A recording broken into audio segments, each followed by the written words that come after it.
बच्चों कैसे हैं आप लोग। आई होप कि आप लोग अच्छे होंगे और आप सबकी पढ़ाई भी अच्छी चल रही होगी।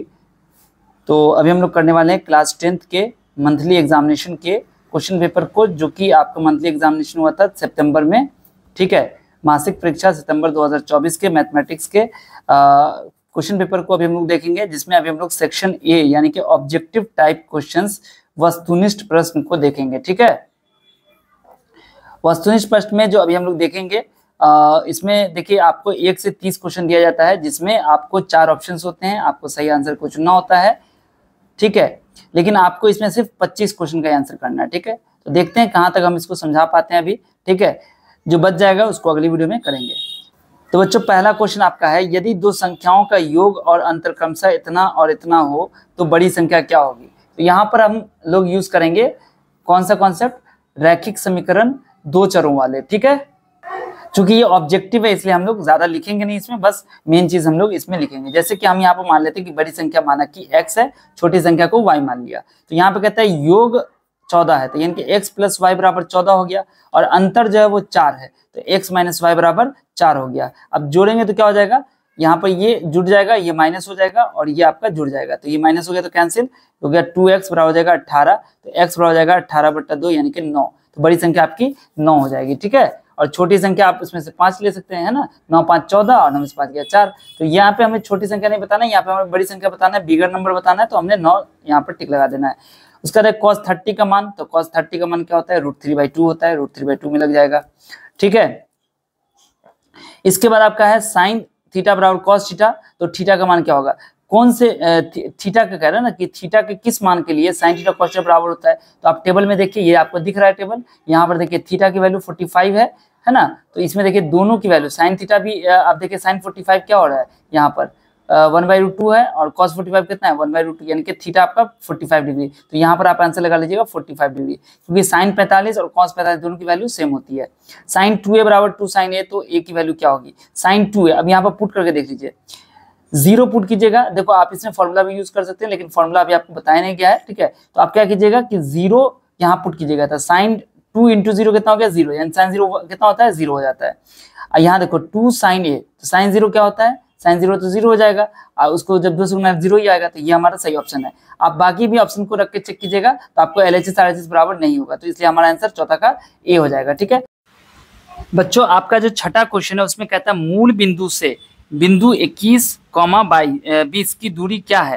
तो यहाँ पर आपको किताब में मैंने आपको जब बताया था, पढ़ा रहे थे, तो मैंने आपको बताया था कि जब भी आपको मूल बिंदु से दूरी निकालना हो तो आप क्या कीजिएगा, x² + y² का को सम कीजिएगा, जोड़ कीजिएगा, उसका स्क्वायर रूट निकालिएगा। मतलब यहाँ पर देखो क्या हो जाएगा कि आपका जो मूल बिंदु है, यहाँ पर मूल बिंदु से कितना निकाला, कौन से पॉइंट की 21, 20 है। ठीक है, तो ये आपका क्या हो जाएगा, ये आपका हो जाएगा x और ये हो जाएगा y।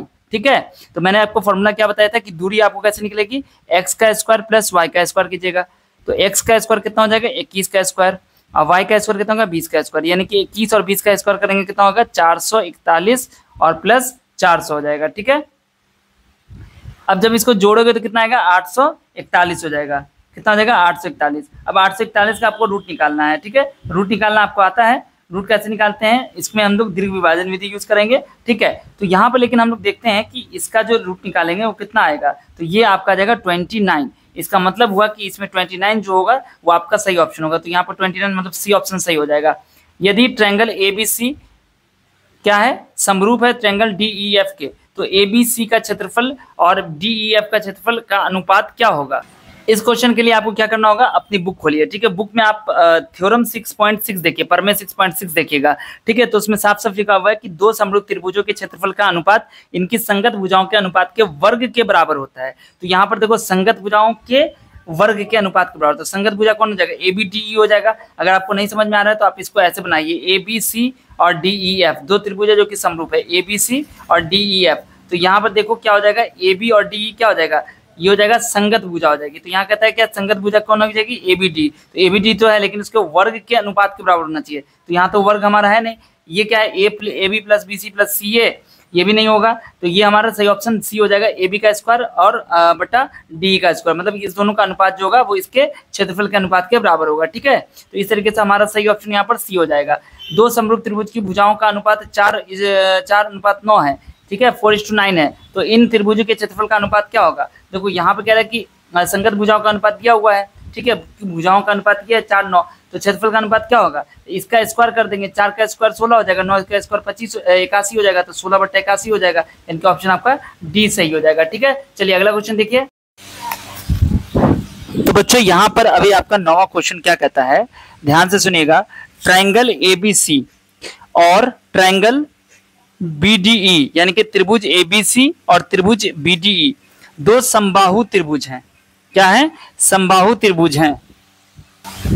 इसके बाद कहता है कि इस प्रकार है कि बीसी का मध्य बिंदु डी है, यानी कि बीसी जो भुजा है एबीसी में उसका मध्य बिंदु डी है। तो एबीसी का क्षेत्रफल अनुपात बीडीई का क्षेत्रफल कितना होगा, यानी कि एबीसी और बीडीई का जो क्षेत्रफल है उसका अनुपात कितना होगा? 2 इक्विलैटरल ट्रायंगल है, डी उसका मिड पॉइंट है, किसका? बीसी का। तो area of triangle ABC is to area of triangle BDE आपको निकालना है। कैसे निकालेंगे देखिए। तो इस क्वेश्चन को कैसे बनाएंगे देखिए। यहाँ पर क्वेश्चन में कह रहा है कि एबीसी और बीडीई दो समबाहु त्रिभुज हैं, लेकिन ध्यान आपको ये देना है कि भाई यहाँ पर तो हमने एबीसी बना लिया, ठीक है, हमने एबीसी बना लिया, एबीसी बना लिया, और बीडीई कहाँ जाएगा? तो बी तो यहाँ है ना, और डी किधर रहेगा? तो कह रहा है डी जो है वो मध्य बिंदु है बीसी का, मतलब यहाँ पे आ गया डी और बीडी, और ये आपको रख देना है यहाँ पर कहीं पर ई रख देना है, ठीक है, इस तरफ ये आपको ई लगा देना है बीडीई। तो ये भी आपका एक समबाहु त्रिभुज हुआ, ये भी समबाहु त्रिभुज हुआ। तो हम जानते हैं कि समबाहु त्रिभुज क्या होते हैं? समरूप होते हैं। तो हम यहाँ पर लिख सकते हैं ट्रायंगल ए बी सी समरूप ट्रायंगल बीडीई, ठीक है, बीडीई। अब बच्चों यहाँ पर देखो ये दोनों ट्रायंगल तो आपके समरूप हो गए, ठीक है। तो एरिया ऑफ एबीसी और एरिया ऑफ ट्रायंगल बीडीई क्या होगा? ये जो रेशियो होगा इसका ये बराबर होगा किसके? बीसी बट्टा बीडी, और यहाँ बीसी स्क्वायर बट्टा बीडी स्क्वायर, यानी कि बीसी स्क्वायर कौन हो गया? ये बीसी हो गया, और बीडी कौन हो गया? ये। मतलब संगत भुजाएं जो होती हैं उनका वर्ग के अनुपात के बराबर होता है, यानी कि क्षेत्रफल का जो अनुपात होता है, एरिया का जो रेशियो होता है, वही क्या होता है? उनके संगत भुजाएं यानी कि कॉरस्पॉन्डिंग साइड के स्क्वायर के रेशियो के बराबर होता है। इससे हमने लिखा BC square by BD square. अब देखो यहाँ पर एरिया ऑफ ट्रायंगल, ये जो आपका बीसी हमने लिखा ना, इसको तो हम मतलब इसको यहीं पर रहने देते हैं और ये बीसी स्क्वायर को सॉल्व करते हैं। देखो बीसी स्क्वायर जो हो गया इसको हम लोग लिख सकते हैं 2BD, इसको हम लिख सकते हैं 2BD, क्योंकि डी क्या है? मध्य बिंदु है, मिड पॉइंट है, तो हमने बीसी को लिखा 2BD। मतलब यहाँ पे ये बीडी और ये जो आपका डीसी है ना, ये भी क्या हो जाएगा? बीडी के बराबर होगा, क्योंकि मिड पॉइंट है तो दोनों बराबर हो गया ना। तो बीडी और बीडी कितना हो गया? 2BD हो गया, और इसका स्क्वायर करना है बाई बीडी स्क्वायर, तो कितना हो जाएगा? 4BD square by BD square. तो देखो एक ये हो गया और ये कट गया ना, तो यानी कि 4/1 आ गया, मतलब आपका आंसर 4:1 हो जाएगा, ठीक है। इसके बाद आपका अगला क्वेश्चन है 10वां क्वेश्चन। यदि समकोण त्रिभुज एबीसी में एंगल एबीसी 90 हो तो एबी स्क्वायर क्या होगा? देखो यहाँ पर ध्यान से, एबीसी एक 90 डिग्री है, सॉरी राइट एंगल ट्रायंगल है ना, समकोण त्रिभुज है जिसमें कि आपका एबीसी 90 है, यानी कि बी 90 हो गया, ठीक है। अब ये कहता है कि एबी स्क्वायर आपको निकालने के, तो एबी स्क्वायर परपेंडिकुलर हो गया ना, तो ये हो जाएगा AC square minus BC square. Using hypotenuse theorem हमने ये काम किया है, ठीक है। तो एबी स्क्वायर बराबर क्या हो जाएगा? AC square minus BC square, AC square minus BC square, option number D आपका सही हो जाएगा, ठीक है। चलिए आगे बढ़ते हैं। तो बच्चों हमारा जो 11वां क्वेश्चन है वो क्या कहता है कि ट्रायंगल एबीसी एक समबाहु त्रिभुज है जिसके प्रत्येक भुजा की लंबाई 2a है, तो प्रत्येक शीर्ष से आधार की लंबाई, चूंकि यहाँ पर समबाहु त्रिभुज है और कह रहा है कि आपको कि भुजा की लंबाई 2a है, तो शीर्ष से आधार की लंबाई यानी कि एल्टीट्यूड की लंबाई आपको निकालनी है। इसका मतलब ये हुआ, देखिए ध्यान से इधर, कि आपके सामने एक इक्विलैटरल ट्रायंगल दिया हुआ है, ठीक है, एक इक्विलैटरल ट्रायंगल दिया हुआ है, ओके, और इसकी जो साइड है वो कितनी है? 2a और 2a है, ठीक है, और कह रहा है कि इसका एल्टीट्यूड आपको निकालना है, एल्टीट्यूड की लंबाई, ठीक है। देखो हम लोग जानते हैं कि यहाँ पर जो क्वेश्चन दिया गया है उसमें ये इक्विलैटरल ट्रायंगल है, तो इक्विलैटरल ट्रायंगल में क्या है? तीनों साइड बराबर है, और ये क्या है? एल्टीट्यूड है, ठीक है। ये एल्टीट्यूड है। तो एल्टीट्यूड जो होता है वो 90 डिग्री पर होता है, ठीक है। एल्टीट्यूड यहाँ से इस वर्टेक्स से इस साइड पर जो हम लंबाई खींचेंगे वो इस पर 90 डिग्री पर होगी। और एक चीज़ आपको ये मालूम होना चाहिए कि ये दो पार्ट में बंट देगा, इनके मिड पॉइंट भी हो जाता है। जब ये इक्विलैटरल ट्रायंगल होगा तो ये मिड पॉइंट भी होगा, ठीक है। आप इसको प्रूफ भी कर सकते हैं, आप इसको प्रूफ भी कर सकते हैं कि ये दोनों बराबर क्यों हुआ। सर्वांगसम कन्ग्रुएंसी जो है आपने पढ़ा है उसके उससे आप इसको प्रूफ भी कर सकते हैं कि ये और ये बराबर है। कैसे? देखो, ये दोनों राइट एंगल है, ये 90 डिग्री है ना, एल्टीट्यूड हमने ड्रॉ किया है तो ये 90 डिग्री हो गया, तो ये और ये 90 डिग्री बराबर हो गया राइट एंगल, और ये दोनों हाइपोटेन्यूज हो गया, और ये एक साइड कॉमन हो गई, यानी कि RHS से दोनों कॉन्ग्रुएंस हो गया, इसकी वजह से ये दोनों बराबर हो गया, ठीक है। अब बच्चों आपको निकालना है इसकी लंबाई, ठीक है। तो देखो ये जब 2a है तो ये कितना हो गया a, और ये भी a हो गया, ठीक है।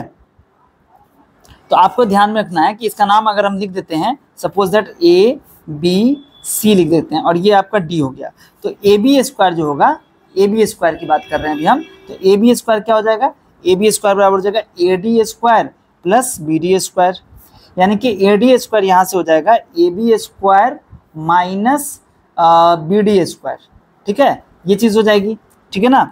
अब ad स्क्वायर बराबर ab कितना है तो 2a, 2a का स्क्वायर, और bd कितना हो जाएगा a का स्क्वायर, तो ये हो जाएगा 4a square minus a square, मतलब 3a स्क्वायर हो जाएगा, ठीक है। लेकिन हमें तो ad निकालना है, तो ad बराबर क्या हो जाएगा रूट अंडर 3a स्क्वायर, तो a स्क्वायर रूट के अंदर है, जब बाहर आएगा तो ये a बन जाएगा, और अंदर में रूट 3 रह जाएगा, यानी कि रूट 3a, जो इसका आंसर हो जाएगा वो हो जाएगा रूट 3a, ठीक है। और हम जानते हैं कि यहाँ से आप इधर खींचो एल्टीट्यूड या फिर इधर खींचो एल्टीट्यूड, तीनों बराबर होगी, तो इसलिए आपका जो आंसर हो जाएगा वो हो जाएगा रूट अंडर 3a हो जाएगा, ठीक है। ऑप्शन नंबर बी आपका सही हो गया। 27 सेंटीमीटर क्यूब आयतन वाले घन के किनारे की लंबाई क्या होगी, तो सिंपल से क्या करेंगे, इसका क्यूब रूट निकाल देंगे, घनमूल निकाल देंगे, तो 27 का जो घनमूल निकालोगे कितना होगा 3 होगा, तो ये तो सीधा सीधी आपका आंसर 3 हो गया, ठीक है, चूंकि यहाँ पर किनारे की लंबाई आपको मालूम करना था, ठीक है। आप देख भी सकते हो ऐसे भी कि किसका होल क्यूब करने पर 27 आएगा, 3 का होल क्यूब करने पर 27 आएगा, 5 का होल क्यूब 125 हो जाएगा, जो कि 125 है नहीं, तो आपका आंसर जो है ना 3 होगा, ठीक है। आप तीनों का चारों का आप होल क्यूब करके भी चेक कर सकते हो, या सीधा सीधा इसका क्यूब रूट निकाल देना। उसके बाद कहता है एक घन का प्रत्येक किनारा 5 मीटर है, तो इसका कुल पृष्ठीय क्षेत्रफल क्या होगा, तो कुल पृष्ठीय क्षेत्रफल जो घन का होता है वो होता है 6a स्क्वायर, क्या फॉर्मूला होता है 6a स्क्वायर होता है, कई बार मैंने बताया 6a स्क्वायर, तो 6 गुने a क्या है यहाँ पर घन का किनारा, तो कितना किनारा 5, तो 5 का स्क्वायर करेंगे, तो 6 गुने 5 का स्क्वायर कितना हो गया 25, यानी कि 25 छक्के 150 हो गया, यानी कि यहाँ पर हो जाएगा 150 सेंटीमीटर स्क्वायर, सी ऑप्शन आपका सही हो जाएगा।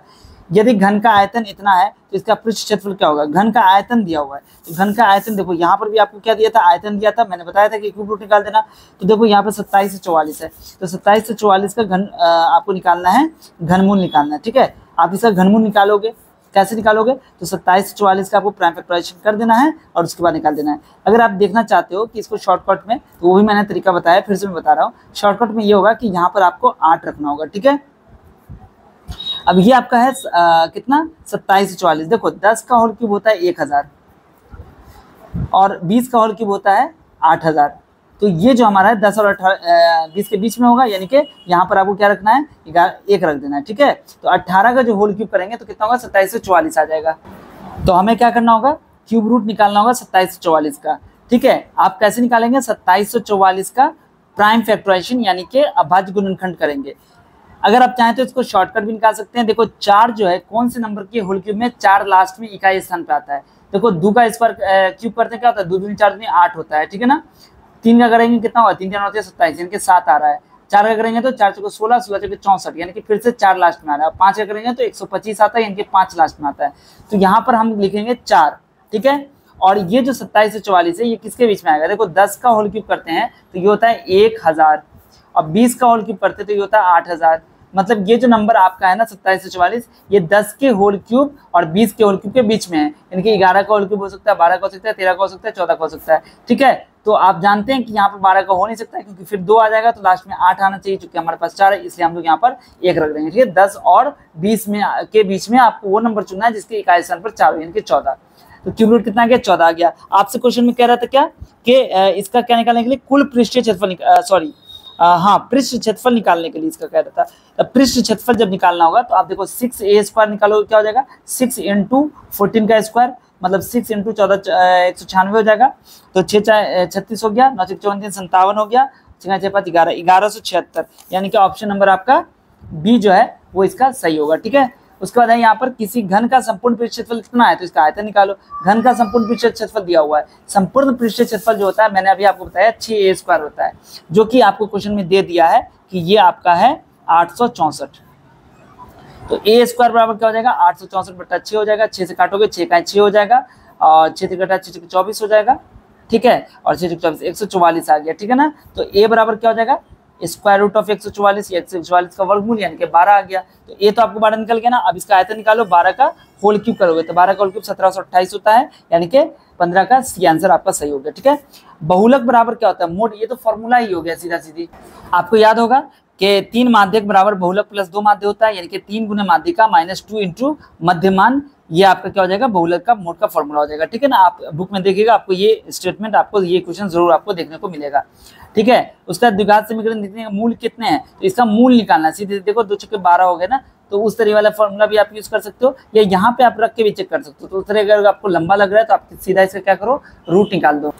देखो आपका जो यहाँ पर इक्वेशन दिया गया है क्वेश्चन नंबर 17 में, वो दिया हुआ है 2x² + x - 6 = 0, ये दिया हुआ है। ठीक है, तो आपको क्या करना है 2 × 12 करना है। ठीक है, और आपको 2 ऐसा नंबर तलाश करना है जिसको जोड़ने पर 1 आ जाए, +1 आए, और गुना करने पर -12 आए। तो वो है -4 और +3, सॉरी प्लस में लाना है तो +4 और -3, ये आपको करना होगा। -6 = 0, इसको हमने ऐसे लिख दिया, इसको ऐसे लिख दिया, और इसको हमने स्प्लिट कर दिया इन दोनों में। ठीक है, अब 2x² और 4x में कॉमन निकालिएगा तो 2x कॉमन आ रहा है तो x + 2 आ जाएगा, और -3 इसमें कॉमन आ रहा है तो x + 2 हो जाएगा बराबर 0। तो जब हम क्या करेंगे x + 2 कॉमन लेंगे तो ये आ जाएगा 2x - 3 = 0 हो जाएगा। ठीक है ना, अब इसके बाद क्या करेंगे हम लोग कि लिखेंगे कि जब x + 2 = 0 तो x बराबर हो गया -2, और जब 2x - 3 = 0 तो 2x बराबर हो जाएगा 3, यानी कि x बराबर हो जाएगा 3/2। तो आप देखो कि -2 और 3/2 ये आपका रूट हो गया, इक्वेशन हो गया, सॉल्यूशन हो गया। ठीक है, तो यहाँ देखो -2 और 3/2 ये आपका ऑप्शन नंबर बी है, तो ये आपका सही हो गया। -4 और 5 मूल वाले द्विघात समीकरण है, तो -4 रख के देख लो इसमें, या नहीं तो आप सबका रूट निकालो, या फिर -4 रख के देखो। तो -4 रख के देखो तो कितना होगा 16 हो जाएगा। ठीक है, यहाँ पे कर लेते हैं हम कॉपी पर कैलकुलेशन। देखो यहाँ पर क्या है -4 रख के देखेंगे तो क्या हो जाएगा, -4 का स्क्वायर होता है 16 -4 -20, ये हो जाएगा 16 + 4 -20। देखो 20 - 20 यानी कि 0 आ गया ना, तो एक तो हमारा मिल गया -4। 5 रख के देखो तो क्या होता है 5 का स्क्वायर इसमें रखना है आपको। ठीक है, इस वाले में रखना है, तो 5 का स्क्वायर करना होगा 25 हो जाएगा, -5 और -20, तो कितना हो जाएगा 25 में से 5 जगह 20 हो जाएगा, 20 में 5 0 हो गया। तो देखो यही आपका आंसर हो जाएगा। आप इसमें भी रख के चेक करोगे, इसमें रख के इसमें देखोगे कि किसमें ये इक्वेशन को सेटिस्फाई कर रहा है, वही आपका क्या होगा इक्वेशन होगा इस मूल के लिए। ठीक है, तो आपका ऑप्शन नंबर ए सही हो गया। sin 53 cos 37 की वैल्यू निकालनी है, तो sin 53 को हम लोग लिख सकते हैं 90 - 37। ठीक है, और बाई आपका हो गया cos 37। तो देखो sin 90 - थीटा होता है cos थीटा, यानी कि 37 डिग्री हो जाएगा, और नीचे भी cos 37, ये फॉर्मूला होता है। ठीक है, sin 90 - थीटा बराबर होता है cos थीटा, यानी कि थीटा जो भी होगा यहाँ पर आपको cos के साथ लिख देना है, ये दोनों कैंसिल हो गया 1 आ जाएगा। तो आपका ऑप्शन कौन सा सही है इसमें, ऑप्शन नंबर सी सही हो जाएगा। sec 54 cos 36 tan 79 cot, देखो sec 54 है तो यहाँ पर भी वही फॉर्मूला आपको यूज करना है कि sec और 90 - 36 लिख देना। ठीक है, और यहाँ पे आपका हो गया cosec 36। उसी तरीके से यहाँ पर 10 79 है तो यहाँ पर लिखेंगे 10 90 - 11, और नीचे हो जाएगा cot 11। तो क्या हो जाएगा sec 36 को हम लिख सकते हैं cosec 36, और नीचे क्या हो जाएगा cosec 36, फॉर्मूला ही है। ठीक है, 10 90 - थीटा क्या हो जाएगा 10 90 - थीटा होता है cot थीटा, यानी कि cot 11/cot 11। ये दोनों कैंसिल हो गया, ये दोनों कैंसिल हो गया, मतलब 0 आ गया। तो ऑप्शन नंबर जो इसका है वो सी सही है। ठीक है, तो 20वां क्वेश्चन मैंने समझा दिया है। ठीक है, उसके बाद आते हैं 21वां क्वेश्चन क्या है, tan a = cot b, तो a + b बराबर क्या होगा, tan a की वैल्यू दिया रहा है cot b, यानी कि tan a और cot b दोनों की वैल्यू बराबर है, तो कहता है a + b आपको निकालना है। आप याद करो कि a का tan a और cot b मतलब कौन से थीटा में दोनों की वैल्यू सेम हो जाती है, तो 1045 में होती है सेम, है ना। 10a और cot b वैल्यू का बराबर होगा, तो 1045 करेंगे तो 1 आएगा और cot 45 में भी 1 आएगा, है ना। तो इनके a और b यहाँ पर कह रहा है ना 10a की वैल्यू और cot b की वैल्यू बराबर होनी चाहिए, तो 1045 करो 1 आएगा, cot 45 करो 1 आएगा, ठीक है ना। या नहीं तो अगर आप 1030 करते हो तो उसकी वैल्यू क्या होती है 1/√3, और cot 30 करोगे तो भी आप सॉरी cot 60 करोगे तो आपकी क्या हो जाएगी 1/√3 हो जाएगी, ठीक है। तो इसका मतलब कि 10a और cot b की वैल्यू अगर बराबर होगी तो a प्लस b आपका 90 आएगा। आप चेक करके देख सकते हो 1030 और cot 60 की वैल्यू सेम होगी, 1060 और cot 30 की वैल्यू सेम होगी, तो इसलिए a और b हमारा क्या हो जाएगा 30 या 60 होगा, 60 या 30 होगा, या 45 होगा। तो यानी मिला जुला के आपका आंसर 90 यानी कि सी ऑप्शन आपका हो जाएगा, ठीक है, क्योंकि a प्लस b कह रहा है, ठीक है ना।